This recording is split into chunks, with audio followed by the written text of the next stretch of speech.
पाहणं अतिशय महत्त्वाचं आहे। काल सुद्धा अशोक खरात संदर्भातली एक सुनावणी पार पडली होती। त्यावेळी न्यायालयानं 14 दिवसांची न्यायालयीन कोठडी सुनावली।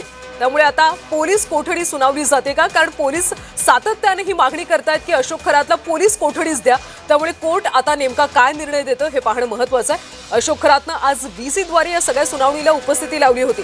त्यामुळे अशोक खरात नेमका व्हीसी द्वारेच का उपस्थित राहिला, त्यामागे नेमकं काय कारण होतं याची सध्या चर्चा सुरू असल्याचं पाहायला मिळतं। कोर्टाच्या निर्णयाकडे आता सगळ्यांचं लक्ष लागल्याचं पाहायला मिळते। आज सुद्धा अनेक अपडेट्स समोर येतात। ज्या पद्धतीनं त्यानं रोखीनं व्यवहार केले त्यामुळे आपलं उत्पन्न कमी आहे असं दाखवत त्यानं टॅक्स सुद्धा भरलेला नाहीये। त्यामुळे आयकर विभागाकडून सुद्धा सध्या या सगळ्या प्रकरणाची चौकशी केली जाते। नेमकी एवढी सगळी आर्थिक संपत्ती या अशोक खरातकडे आलीच कशी, रोखीनं व्यवहार कशा पद्धतीनं करण्यात आले याचा सुद्धा तपास सुरू आहे। लैंगिक अत्याचार आणि शोषणाचे तब्बल 8 गुन्हे या अशोक खरातवर दाखल आहेत। बोंधू अशोक खरात संदर्भातल्या सगळ्या कंगोरे सध्या तपासले जातात।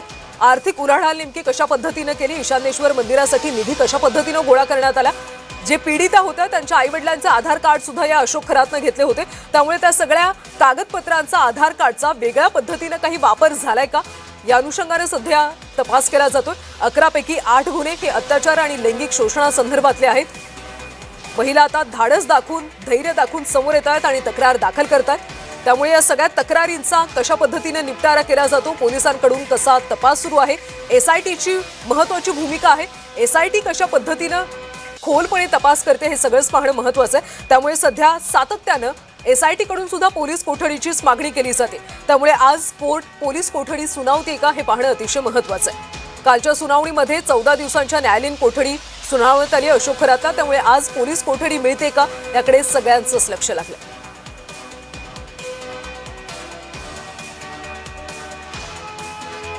अशोक खरातवर आतापर्यंत तब्बल 11 गुन्हे दाखल आहेत आणि यातले 8 गुन्हे हे लैंगिक शोषणासंदर्भातले गुन्हे आहेत। आज सुद्धा अनेक अपडेट्स समोर येतात।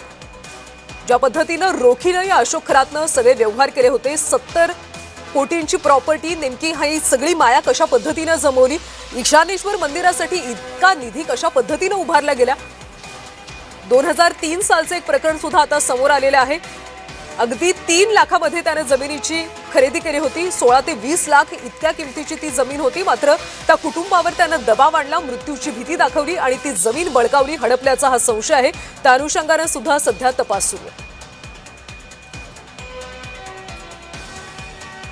तर या सगळ्या संदर्भात अधिकची माहिती देते माझी प्रतिनिधी मयुरी देवरे। मयुरी, काय अपडेट्स मिळतात सध्या? आज खरातला ऑनलाईन जाहीर केलं होतं आणि दोन्ही गटातला युक्तिवाद संपलेला आहे आणि त्याला पोलीस कोठडीची मागणी करण्यात आलेली आहे। कल्याणी, नक्कीच मयुरी, त्यामुळे आता कोर्टाचा निर्णय कधी येईल, काय तिथून कोर्टाबाहेरून काय अपडेट्स मिळतात? आहे सचिन भाटे यांनी सांगितलं आहे की पहिले त्यांना पोलीस कोठडी देण्यात आलेली आहे। या 14 दिवसांच्या पोलीस कोठडीतून अनेक खुलासे झालेले होते, मात्र अजूनही गुन्ह्याची फिर्यादी आलेली नाहीये। त्यामुळे पोलीस कोठडीची मागणी आरोपीच्या वकिलांनी केलेली आहे। कल्याणी, नक्कीच मयुरी, आपण ही महत्त्वाची अपडेट सध्या पाहतोय। पोलीस कोठडीची सातत्यानं मागणी केली जाते। त्यामुळे पोलीस कोठडी आज तरी कोर्टाकडून मिळते का हे पाहणं महत्त्वाचं आहे। कारण सुरुवातीला 2-3 वेळा अशोक खरात याला पोलीस कोठडीत सुनावण्यात आली होती। मात्र काल ज्या पद्धतीनं सुनावणी झाली त्यामध्ये 14 दिवसांची न्यायालयीन कोठडी सुनावण्यात आली। त्यामुळे आज पोलीस कोठडी सुनावली जाते का हे पाहणं अतिशय महत्त्वाचं आहे। आतापर्यंत या अशोक खरातवर 11 गुन्हे दाखल आहेत, ज्यापैकी 8 गुन्हे हे लैंगिक शोषणासंदर्भातले आहेत आणि इतर 3 गुन्ह्यांचा सुद्धा यामध्ये समावेश आहे। ज्या पद्धतीनं एवढी संपत्ती या अशोक खरातनं जमा केली, ही संपत्ती नेमकी आली कुठून, या ईशानेश्वर मंदिरासाठी निधी कुठून उभारला गेला, या सगळ्या अनुषंगाने सध्या एसआयटी आणि पोलिसांचा तपास सुरू आहे। त्यामुळे आता कोर्ट नेमका काय निर्णय देतो